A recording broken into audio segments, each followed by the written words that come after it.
Our second finalist presentation, team name is SpatiaLink from the University of Arkansas. As a reminder, the team will have a 15-minute presentation and then 15-minute question and answers from the judges. Judges, please let me remind you that it's not a feedback session. Ask the question and allow them to answer it. It'll be part of what you judge them on. And please use the microphones. Thank you. Team, when there's 5 minutes left in your presentation, my timer over here, Joey, will hold up the 5-minute card. When there's 1 minute left, he'll hold up the 1-minute card. And when it's time for you to stop, I will cut you off and ask you to stop and turn it over to the judges for their 15 minutes of Q&A. Judges, I'll tell you when there's about 2 minutes left, so you'll have time for 1 or 2 more questions, okay? Team, are you ready to begin? We are. Timer, are you ready? And judges, are you ready? Again, audience, please turn off your cell phones and no talking while the presenters are up here. And so, team, whenever you're ready, the timer will start. What would you say if we told you that one of the most valuable pieces of real estate in the world is located on a piece of steel underneath fluorescent lights? Hello, and thank you for being here. My name is Bethany Hefner. These are my colleagues, Steve Fortner, John Miller, Aaron Huffaker, and Nate Allen, and we are SpatiaLink Solutions. Our team's 32 years retail experience have helped us to identify a major problem. Retailers can't keep their products on the shelf. The shelf. The shelf is one of the most valuable pieces of real estate in the world. Each linear foot is worth about $3.4 million worth of sales every year.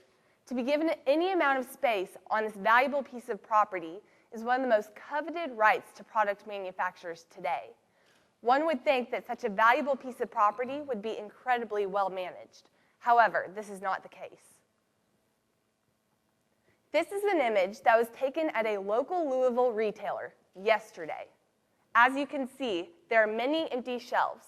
Each empty space represents a potential lost sale. For this reason, at SpatiaLink Solutions, we believe that having the right product in the right place at the right time is today's major opportunity. So who is affected? Well, when product's not on the shelf, product manufacturers are the ones who are feeling the pain. I know this because I work for a product manufacturer. I'm a category manager at the Hershey Company, where I manage a $2 billion account. So let's walk through how this works. One of our customers is about to attend a family reunion and wants to bring peanut butter blossoms because it's what her mom always made her when she was growing up. One of the essential ingredients in peanut butter blossoms is a Hershey's Kiss. So when our customer goes shopping for kisses, if they aren't on the shelf when she needs them, she now has to make a choice. Either switch to the next best bet, which in this case is Hershey's #1 competitor, Master Foods M&Ms, or walk away from the sale altogether. The fact of the matter is that in 2010, product was not on the shelf 8% of the time. This represented a major $98 billion pain to all product manufacturers. This wasn't just a pain last year alone, but it's been ongoing for the past 40 years. This $98 billion pain is the equivalent of double the revenue of a few of these local Louisville companies that you may be familiar with.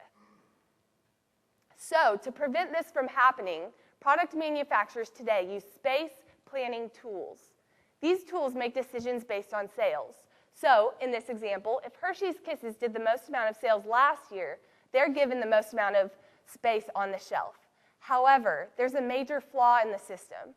Space planning tools are not incorporating all the variables that they should be, such as variables from the supply chain. Also, they are not optimizing this space. Not only is there a major pain within this industry, but the supply chain planning industry in the U.S. is also very sizable at $2.6 billion. And it's expected to grow 6% between now and 2015. Lastly, as you've already heard, there's a major market gap. And now Steve is going to talk to you about our product and how we're looking to fill this market gap. Thank you, Bethany. So who are going to be the primary users of SpatiaLink? We're primarily targeting category managers who are the unbiased decision makers for the category, responsible for growing sales and share with the retailer. We'll also target sales, brand, and supply chain managers who develop new packaging recommendations. The reason that I know this is I work for Unilever on a $1 billion desk for Sam's Club. Every year, we will plan this process for 3 months, and at the end of that 3 months, we still find that they're out of stocks. So, because of this pain, we have partnered and developed our first customer with Regina Bailey, the Director of Category Management at Unilever. She quotes, "All this money we spend on brand equity, marketing, advertising, and social media is all for nothing if the product isn't on the shelf. Nobody else out there is optimizing." We are strategically placing our headquarters in Bentonville, Arkansas, the Silicon Valley of retail. Unilever is among 1,200 plus suppliers and 300 plus Fortune 500 companies within a 30-mile radius of Bentonville. Let me take you through a quick example. So Suave is an iconic brand for Unilever. Let's say that this brand of hair care does $250 million per year. So if this is out of stock, who wins? Well, $5.2 million goes to competitors Head & Shoulders, Garnier, Herbal Essences, Pantene, and private label. So you can see there's a huge need to protect our valuable real estate space. So here is our solutions. SpatiaLink Solutions, a cloud-based solution that keeps the products on the shelf. Let me take you through how it works. Step 1 is import. Our product will work in tandem with other data suppliers such as JDA Space Planning, which is currently used in the market today, Nielsen, which is market-level data, and retailer point-of-sale data, which is an example is Walmart Retail Link. So this will give the user a very comprehensive view of their category. Let me emphasize that we're working in tandem with these people. They do what they do very well, but we are going to jointly combine with them. Step 2 is clustering. This will give the right product assortment, for example, the Louisville market. So the user is going to be able to create their shelf assortment based on state, zip, DC, Nielsen-defined market, or demographics. So a quick example of this is current software packages today will tell you that the popular ice cream is Breyers for the whole Louisville market. But if you take the Walmart store and Prospect, which the highest sales dollar will be Haagen-Dazs, where the highest sales dollars in South End will be Bluebell. So we're going to take, we're going to focus more on the shelf assortment in these individual stores. Step 3 is assort. This is really where our product is very different from every other competitor. We are going to optimize the assortment to maximize the sales on the shelf. Step 4 is planning. We're going to optimize the case packaging recommendations and supply chain. And finally, we can put the final touches on the shelf. And there it is. The hair care shelf is ready to be executed. And step 5 is present.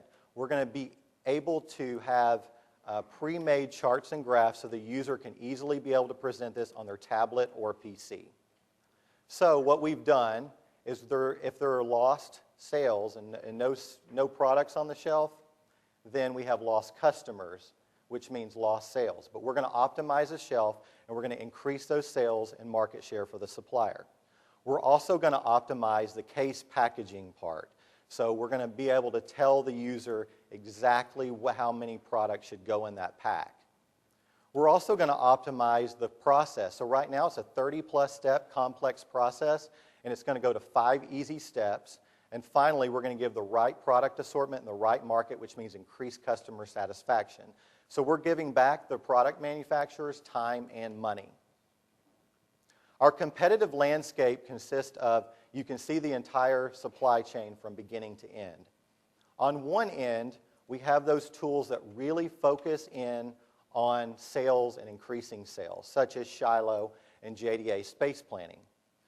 Then there are other tools that really focus in on SAP and RSI, which focus more around supply chain and the distribution. However, SpatiaLink will incorporate and optimize metrics from the space planning along with case packaging, and it will develop the right assortment. Our sales and marketing strategy. We will have a sales force. We will have offices in Bentonville, Arkansas, near Walmart headquarters, Minneapolis, Minnesota, near Target headquarters, and in Cincinnati, Ohio, near Kroger. We'll also have consulting reps in Texas for those accounts like H-E-B and 7-Eleven, and we'll have consulting accounts on the West Coast near Safeway and Costco. These industry experts need to have a strong supply chain and space planning experience. We'll also attend industry conferences. So the IGD, Category Management and Shopper Insights Conference in London in 2013. You can see some of the individual suppliers that will attend. We plan to network with these people and get in the door to show them how SpatiaLink can help them. And finally, the domino effect. So with Unilever as our partner, we will ensure that we'll deliver a similar ROI to other suppliers in the area. Ultimately, these will all three feed into targeting the directors and VPs of category management, many of who reside right in Bentonville, Arkansas. Now I'm going to turn it over to John, and he's going to take you through the numbers. Thanks, Steve. So my name is John Miller, and I'm a CPA working as a business analyst for the Kellogg Company. I've been amazed at the disconnect that I've observed between supply chain and category management. What I want to do now is take a look at our revenue model. SpatiaLink is a cloud-based software where users pay an annual fee for a license to use our software. This table at the bottom shows the average price per license depending upon the number of licenses purchased. This graph shows our anticipated revenues for each year as well as our projected net income. We are currently seeking $375,000 in the form of convertible debt bearing 8% interest. We anticipate conversion in March of 2013 to 26% equity at a conversion price discount of 20%. These funds will be used to further develop our prototype as well as to secure our launch partner, as well as to secure our beta tests with our launch partner, Unilever. This will be followed by a Series A funding round of $750,000 in exchange for 38.5% equity. At that time, we are anticipating a pre-money valuation of $1.2 million. These funds will be used to execute our beta as well as to scale our operations for commercial launch. We are targeting our exit for late 2016.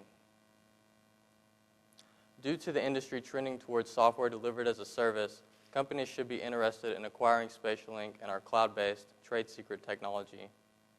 At that time, we are anticipating a valuation of $47.7 million, or 4.5 times earnings.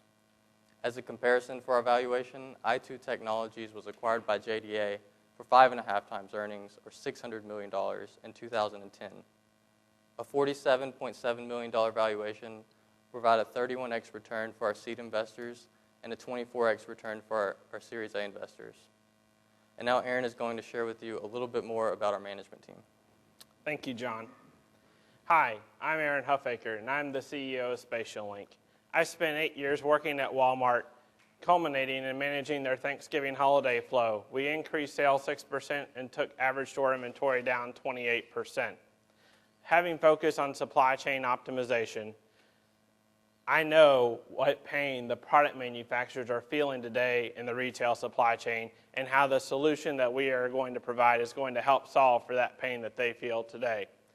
You've met most of the team. The final member of the team is Nate Allen. He is our Chief Technology Officer. He leads the IT team at Umerix today. He has also implemented inventory management systems at mid-sized companies and has spent 8 years in the IT industry. Our advisory board has successfully started up 13 companies. I'd like to highlight Dr. Matthew Waller with extensive space planning and supply chain experience. Through his research and expertise, he has shown that in the models that we're developing and the optimization that we're going to provide, that we can reduce out of stocks 25%. That takes the 8% gap that we talked about at out of stocks before to 6%.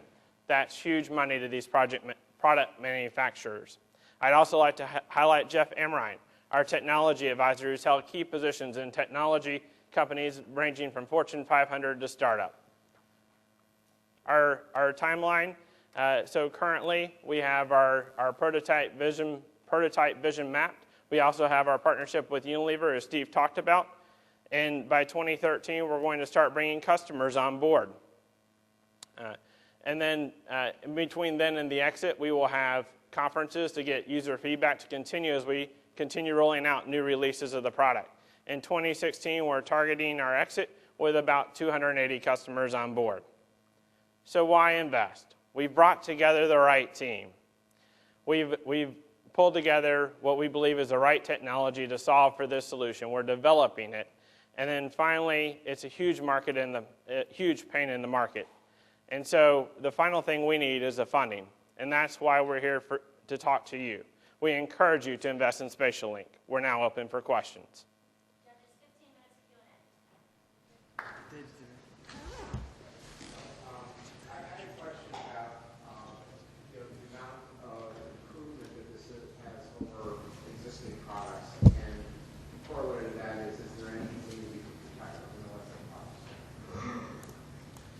Right, so today it's trade secret what we're developing in partnership with Unilever and Dr. Waller. And then in terms of, the industry is very stagnant. This has been a problem for 40 years, but it's because the industry is addressing a very siloed approach of, I want a merchandising solution, I want a supply chain solution. They're not looking across the gap, and that's where the value of our solution comes in partnering with Dr. Waller, and that we can reduce out of stocks 25%.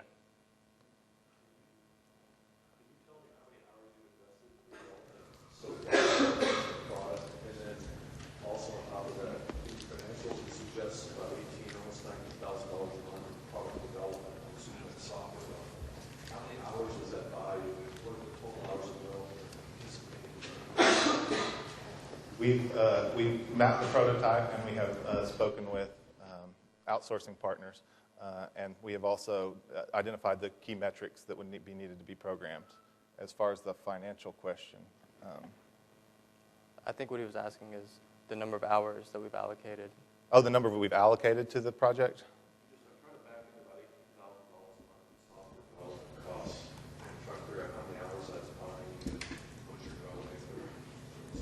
Okay, we have... it's about 3,600 hours a month.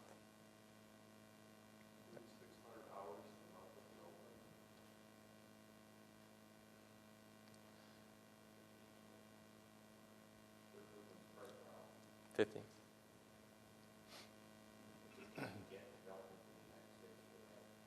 No, we have, let me pull this up. We have, let's see here. We have identified a number of key outsourcing partners that we're going to get, and they're from India, and they're the ones that we're going to partner with. So.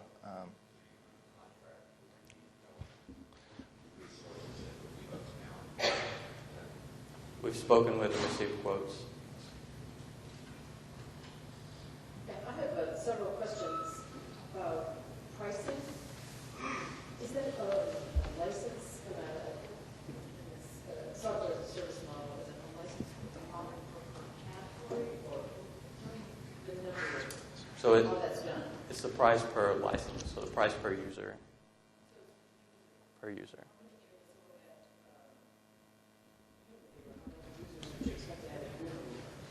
There's about 20 on our category management team currently.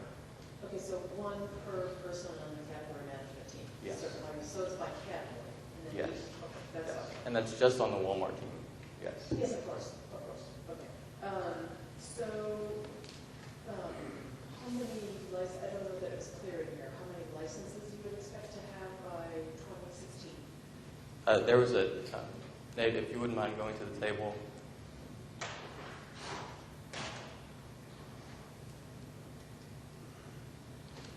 Which one? So by 2016, we have 280 companies contracted, and we have a table that breaks down, and it should be in the plan. It's the last table in the plan of the breakdown per number of licenses. Okay, just trying to get a sense for what that is. Because one of the key things to me is you stated in your business plan that an important piece of our model is the management analysis and integration of the extensive amount of information that you've been from retailers and point of sale data.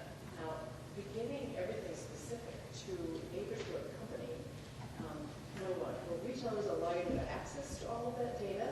And number two, what will the integration costs be to make it very specific to that particular I can answer the first question. Retailers will allow you to have access to that data, so they have you sign an NDA that you won't share it with your sales team, and the category advisor manages that with the retailer. So it's a signed document with the retailer that you keep that confidential. And that's standard business. That's standard business in Walmart world currently. And then Kroger, other teams, they have their own NDAs. And for the second part of your question, are you referring to like exclusive contracts with the product manufacturer? Well, every time you're going to, connecting in with a different software, that's customization. And so just, you have to build in sufficient time and money for customization with each individual. It's limited. Match between retailer and The primary space planning tool is JDA's ProSpace. So that's one space planning tool we have to integrate with. The second is Nielsen and Spectre data, so the demographic data and the market level data. And the third is the retailer point of sale data. So there's not more than really 2 or 3 that we're really going to have to tap into. Okay, and just to get in this industry a little bit, how are you going to manage when your company supplier has a very clear idea what they want their shelf set to look like? I want this next to this, next to this, next to this, right? And I want this shelf, or I want this position, etc. How do you manage that? What the suppliers are demanding, and when retailers are making plans, we're going to have to stock, stock up their shelves if it's a new product. Integrate all that into your product. We do have the ability to insert constraints into the tool, so that will help in terms of that. But then also, we're going to be targeting the category advisors, so the ones who are helping make decisions for the entire category, whether or not it's their product. And so this tool will help them optimize the amount of space that the Hershey should get, the Nestle should get, the Mars should get, optimal to that category. But the category captain, the category manager may not know. Obviously, they could try to keep things off the shelves and they could try to sub-optimize for the future. They could, but they are in business to grow the whole category. Because if the whole category grows, then they grow. So that's their job. Category manager as the user. Are they the purchaser of your system? Are they the decision maker? Talk a little bit more about the sales cycle, the length of time it takes to get into an organization and talk to the right people to get your product. Yeah, so at Unilever, we've seen that the sales cycle on some tools are about a week, as little as a week. Sometimes with other suppliers, it can be a month. So, it really comes down to what kind of tool that you're offering. But the category managers will use it, and then if they can have the ability to influence the directors of category management. But, if they see the ROI on the tool, then, they'll have the buy-in. Let me talk a little bit about competitors. What keeps JDA or one of the other players in supply chain from doing exactly what you're trying to do? And they already have the installed base of licensees, so it's going to enable you to keep them communicating fast. Sure, that's a great question. Well, they do what they do very well. And so we are looking at a niche market of optimizing. They do not do that. And one example of a small company that has succeeded in what they do, which is different from JDA, is Shiloh Technologies. And I use that currently, and it helps us make decisions based on POS. It started about 3 years ago, and it's been exploding in Northwest Arkansas. So we know that if they can do it and succeed, then we can do it too. So, your assumption is that you'll be fast enough that JDA and others won't notice the niche fast enough to try and do what you're doing to keep you out of the market. It's going to make a lot of sense for them to just acquire us rather than try and reinvent the wheel. Or if you're too slow in building your customer base, they'll just do what you're doing, hire a firm to help them program. That's a risk we face. Do you have any algorithms that are particularly Waller, professor who's done work? Yeah. Anything special about his algorithms that, aside from the trade secret, it's going to be very hard for somebody else to penetrate? Yes, in fact it is, because even in the research he's when he works with folks, it's very hard for somebody in the business world to be able to take this academic research and translate it into how do they implement it in the business. And that's where he's come into huge help in other projects that he's worked on, is translating how do you take the theoretical and make it work in the business world. And so not only do we have that, but his additional research that he's done that will put our product above. Go ahead. How well is your universe of potential licensee already? Is his name kind of well known to them? I would say within the product manufacturing industry, his name is very well known in terms of his supply chain involvement. One other quick question. On your security that you're selling, why are you doing debt security? Why aren't you just doing equity security priced properly for this early stage of It's hard to put a valuation on us at this early point, but with the fund. conversion value of 1.2 million is 20% discount there? Why not just Right, so the milestones that we're going to reach, we feel we're mitigating the risk both from our perspective and from the perspective of the investor by pushing back the valuation another year. exactly what you're doing is you're disadvantaging investors' valuation is upfront. You told the investor it's $1 million or $1,000 free money. They know what they got. Telling them that it's 20% discount to some future round tells them that all they have is a discount to an unknown free money valuation. That's part of the game. That's part of the instrument. It's not a very aggressive strategy. From our experience in talking to people, such as our advisory board, that's kind of what we've been recommended to pursue at this time. But if you're interested in investing, we would certainly be willing to discuss other avenues with you.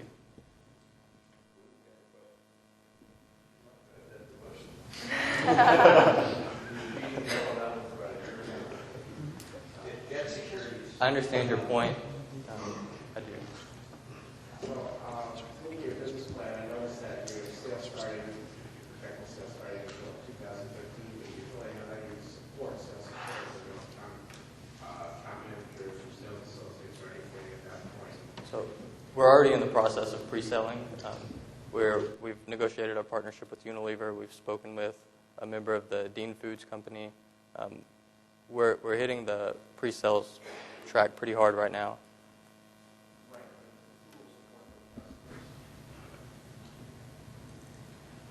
They're coming online until 2013, and staff. We intend on hiring on a direct sales force. Is this what your question is? Support in terms of our staff? In 2013, there's nobody below sea level who's there to interact with customers. And we are intending that at first it will be us. And then as our customer base starts building, that's when we're going to start expanding our employee customer base as well. The customer base in 2013 is very small, very manageable. There's 10 customers. So if you are truly intent on pursuing this, how do you work that around your day job? How do you get When we have investor interest, that's when we're going to determine as a team what the right steps are to take forward. The terms of your discussion and your agreement with Unilever, were they on track with what you expected? And are they, this is not necessarily asking you to disclose them, but are they in line with what you expected in terms of revenue potential? Yes, they are. Judges, we have a minute and a half left. Has Unilever clearly defined what they want to gain financially in order to keep the product and switch to something else? They really want 2 times the ROI. So if you have a product that costs $30,000 and they want $60,000 of ROI. That's what our director looks for in tools. So you have to show them that the stock outs is reduced by enough that they get gross margin on sell-through. Absolutely. Correct. Correct. How do you get salespeople in places in Minneapolis? That feels kind of easy to do. Right. Well, part of our goal in targeting our future employees are that they are going to be very skilled in category management knowledge as well as supply chain. So there are quite a few employees in that market who have those expertise. So we'll be able to recruit directly from that market.